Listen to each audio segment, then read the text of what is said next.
Hello everyone, welcome back to the Scrap Zone. I'm Julie, and in today's video I'll be sharing how to create these easy funfold cards plus a super cute shaker card too. I've got lots to share with you today, so let's dive in. We're going to be using the Mix-In paper collection. I'm using 3 sheets. I'm using the Sapphire, the Toffee, and the Evergreen. I'm bringing in this super cute stamp set. You can see it's been well loved. I really like these mix-in papers. They're great for any projects. First up here are the Sapphire card set. Now these were my prototypes, so let's go through them. Here's card number 1. So it's a cute, easy fun fold. This one is horizontal. Then you've got this one here, which is vertical. And then you've got this really cute gatefold card. These fun folds are really easy to put together. And lastly here we have this really cute shaker card, and I'm going to show you how to put all of these together. I've gone ahead here and I've done a few preparations. So I've cut everything out. I've colored all of these guys. If you want to see how I did that, go to the end of the video. And for this particular card set, I'm going to bring in some white pigment ink and an embossing folder, and I'm going to show you how to jazz this card up. So again, all of these cards were pre-cut, and I wanted to show off that really nice embossing with these beautiful snowflakes. So let me show you how to get this done. First thing you need to do is you need to add some ink on your embossing folder, and I'm leaving a bit of a gap here because I'm going to stamp my sentiment on that. So I'm going to run that through my die cutting machine, and you just use whatever sandwich you need to use to make this work. I'm going to pass it once, twice, one more time just for good measure. And then when you open that up, you see that the ink has transferred onto the craft paper. So that's pretty cool. And so the one thing you need to be mindful of, if you can read the label of your embossing folder, that's the side you want to put the ink on. So here I'm using white pigment ink. I'm not using the little foam cushion underneath because you don't really need it with the craft paper and the pigment ink. It really saturates the craft paper, and I just found that I didn't need to put extra cushion at the back of my stamp. So we're going to have to fix that here. So I'm going to add some ribbon. Now go into your stash. I know you've got something that is white and gold, and we're just going to go over the edges here of this piece. Now sorry, my camera decided to go out of focus. It's not your eyes, it's my camera. So what I did here is I just kind of lined up that little piece of ribbon. Now I also wanted to make sure that I was only using 1 sheet of pattern paper and 1 sheet of glitter paper. Now that was kind of a challenge, but if you maximize on your glitter paper, you can definitely create all 4 cards. So here you see me adding my piece of paper, and I'm kind of hollowing out the center.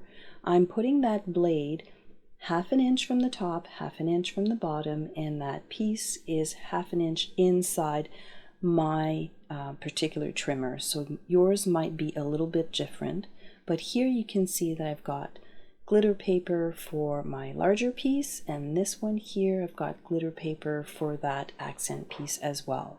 So this was a way for me to maximize the glitter paper because we don't want to waste it, right? But also add nice little borders on each of those cut pieces. I am using liquid glue, and you will see that I'm using a generous amount because you've got a few things going on here. You've got embossing, you've got glitter paper, and you have craft paper. So sometimes those are hard to adhere together. I also like to put a big block on everything and let them dry just a little bit as I'm doing the assembly, and you'll see me do that quite a bit.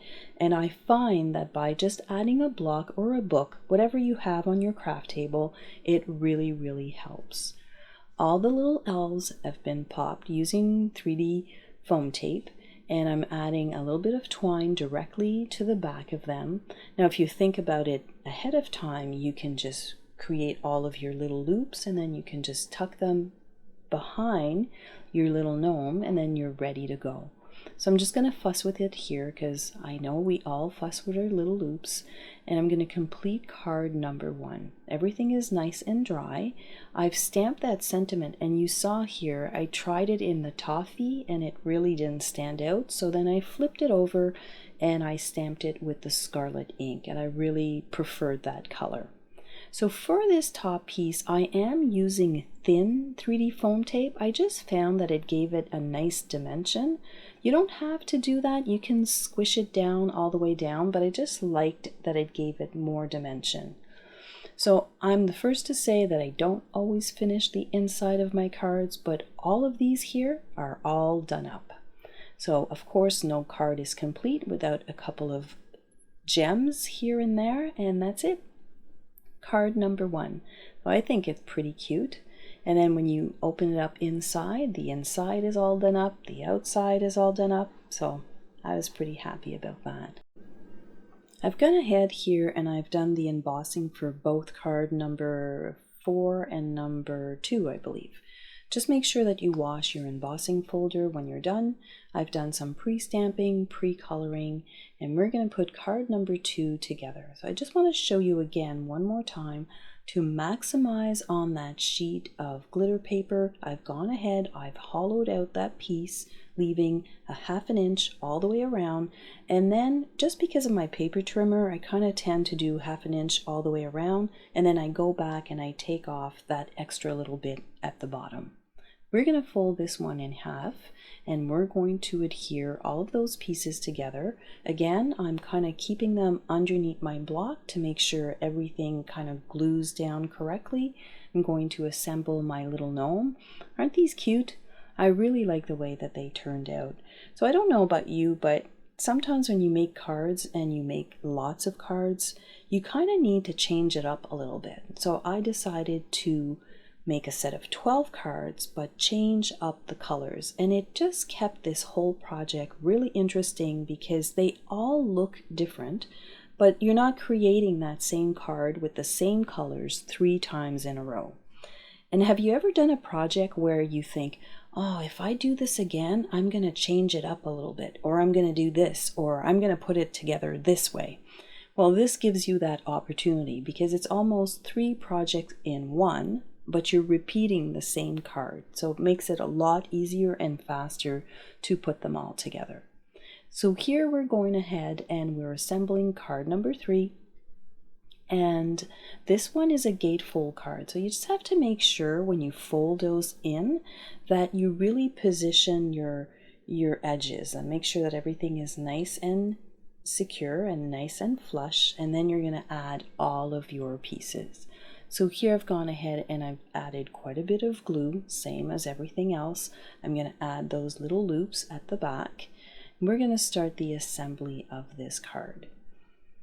And you can see that I'm always kind of putting my card underneath a block to make sure that everything really sticks down, especially for craft paper. It's notorious for lifting for whatever reason. And on the inside here, I'm just going to add a little bit of pattern paper. And for this particular set, I did add French vanilla cardstock with my sentiment stamped on it, just so that it makes it easier to write inside. You can stamp it directly on the card, on the craft paper if that's what you prefer, but I just thought I just gave it another little bit to dress up the inside of your card. Because remember, typically I don't jazz up the insides of my cards. I just kind of, I don't know, I concentrate on the outside too much maybe. So here I'm adding a few gems, and this card here is going to be done.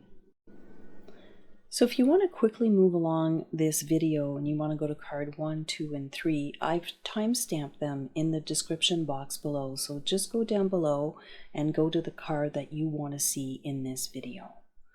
So now we're going ahead and we're going to do this fun shaker card, card number 4. So there's a few steps to this one. So you're going to first glue or attach with removable tape. Very important, has to be removable. You're going to attach those two pieces together, the craft and the glitter. And then for the white, it would be the white and the glitter. You're going to run them both through your die cutting machine, and you're going to pop those out just like so.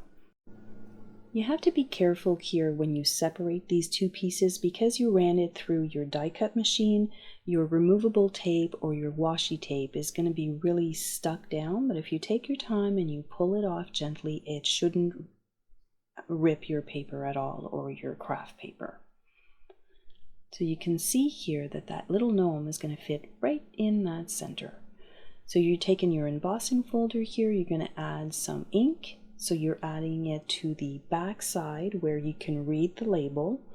And I just felt that with this card set, it needed a little bit of something. So embossing with ink is always a nice technique to do on any cards. So we're going to layer these two pieces, and then I'm going to make sure that it's nice and secure. I'm going to pop it underneath my block to let it dry.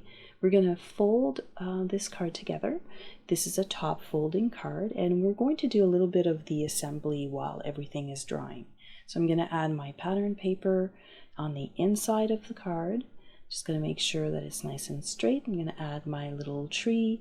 And for these cards, again, I did use white vanilla or French vanilla cardstock for the sentiment, and it just makes it easier to write on the inside. So let's get back to creating that shaker element. So the first thing that goes down is the pattern paper on the card front. And here you see me adhering the acetate to the back side of piece A. Let's call this piece A. And then I'm putting that on the front of my card. Well, I kind of made a mistake here because what I wanted to do was I wanted to use piece A and pop my little gnome directly inside to help me position him on the card front, but I added the acetate first. So you saw me there, I just reached over and I snuck him into the back. He's still centered, but it's a lot easier if you don't put your acetate right away. So here we're going to create a little box around him using 3D foam tape. So I'm using the one that's not as thick. So I think that this one is about 1/4 of an inch. It's not very thick. And then I'm using a pencil and just making a few pencil marks here and there, because we're going to create a little box in back of piece A. I'm going to keep calling it piece A so that I don't lose you in this process. So I'm going to use my T-square here, and I'm just going to line up my foam tape, and we've effectively created a little shaker box that we can add sequins inside. So here you see me adding just a few sequins. I don't want to bury him under all those sequins, but I do want to put a few. So if you have problem with static, just use your anti-static pouch and rub it on the inside of the acetate, and it might just make it easier for you. That way the little sequins won't glue or stick to the back side of the acetate. Now just before I pop that on, I'm going to wrap the bottom of that with silver thread, and then here you see me adding just a few little dots on top of the sticky part of the 3D foam tape. And the reason why I do that, it gives me the opportunity to kind of move that piece around to make sure that it is nice and centered on my card front. And just like that, all 4 cards are now complete. Now, remember I told you that you shouldn't put your acetate on first, so I thought this was worth repeating.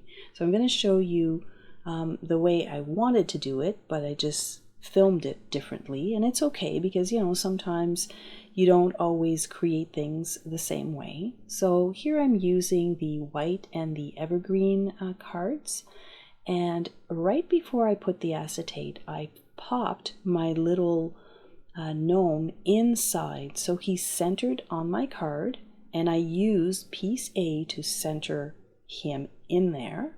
Now you can put your acetate because it just helps you position your little gnome centered on the card. So I just thought that I would show you that second option because I felt that it was much easier to put together. this completes the assembly portion of the cards, and now I'm going to move on to showing you how I colored these little gnomes. Now, I am no pro. I have to, full disclosure, I'm no pro. I'm learning just like you are to work with these Spectrum Noir markers, and I find that they are really, really easy to work with. So here you see me coloring the little gnome, and I always start with the light shade and then I follow through with the medium shade. And you can actually just do a line all around of the image, or you can pick a side and create shadows. My shadows are probably not even always going in the same direction, but I'm not going to stress out over that. I find that these little gnomes are so cute that it doesn't matter if they're not perfectly colored in, but these markers work beautifully. I really, really like that you've got 3 in 1. You don't have to search all of your markers. They're right there at your fingertips. So, like I said before, every time I color, I use the lightest shade.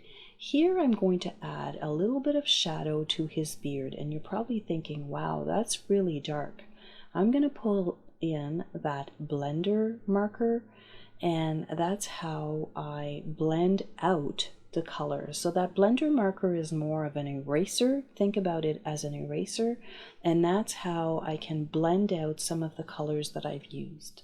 So here you see me using that green, and again I'm adding shadows on the one side of that little gift, and I'm trying to be consistent with where I'm adding the darker shades, and then I'm just going back and I'm blending between the dark colors that I've just laid down, and then I go back with the light shade. Now the trick with these markers is that as they're drying, they dry and they blend even further. So if you're doing one shade, and I always start with light, that's just the way that I do it, when you add your second shade, make sure that you're kind of pulling the marker color through. It's kind of hard to explain, but basically what I'm doing here is that I'm adding a little bit of color, darker color, on the tips and underneath the little bow here, and I'm just making sure that if I want to blend that out more, I go back with the lightest shade and then I just kind of touch it right on the edge and I give it a little flicking motion, and it just really blends really nicely. So here I'm adding his little shoes, and again I'm starting with the light shade, but this is a dark marker, and then at the bottom I'm going to add a little bit more color. So you know, coloring is very personal, and everybody's got their own style, and I think that I'm getting a style with these markers. I was never one to use markers in the past, and I just find that these ones here are definitely easy to work with.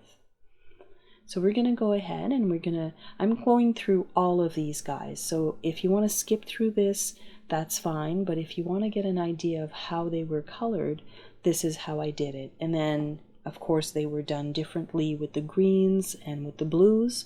But I always start with the light shade and I do one color at a time. And then for this guy here, I just added a little bit of shading on the one side of his hat. And I followed through with the shading on his little coat and his little arm.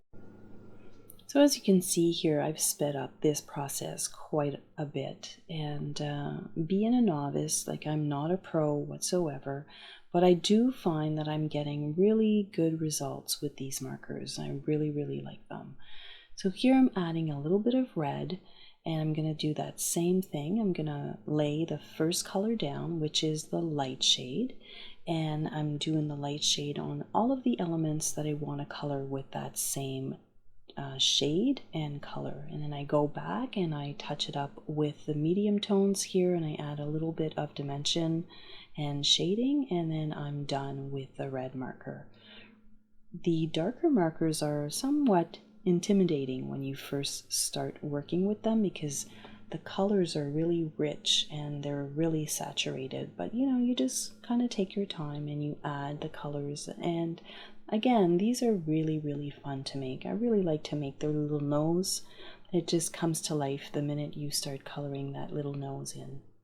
So I want to show you, so the little mitts here are done in green, and I'm adding the medium tone, and then I'm just going to add a little bit of darker shade around the tips and the back.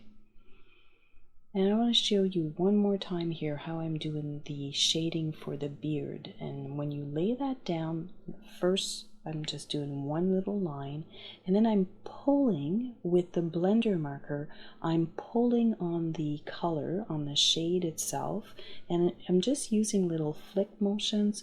Now some people do different shading for the beard, but I just wanted to give it a little bit of dimension. So for me that was enough. It just gives it a nice little highlight, or low light, I guess you can call it. This one here, so you've got two of these little guys, and you'll see that at the end here I add a little bit of stickles on some of these little gnomes. Now, one thing to remember, the little gnome that goes in the shaker card, don't put stickles on that, because when you go to shake, your little sequins get caught on the dried up stickles, and it just doesn't work as well.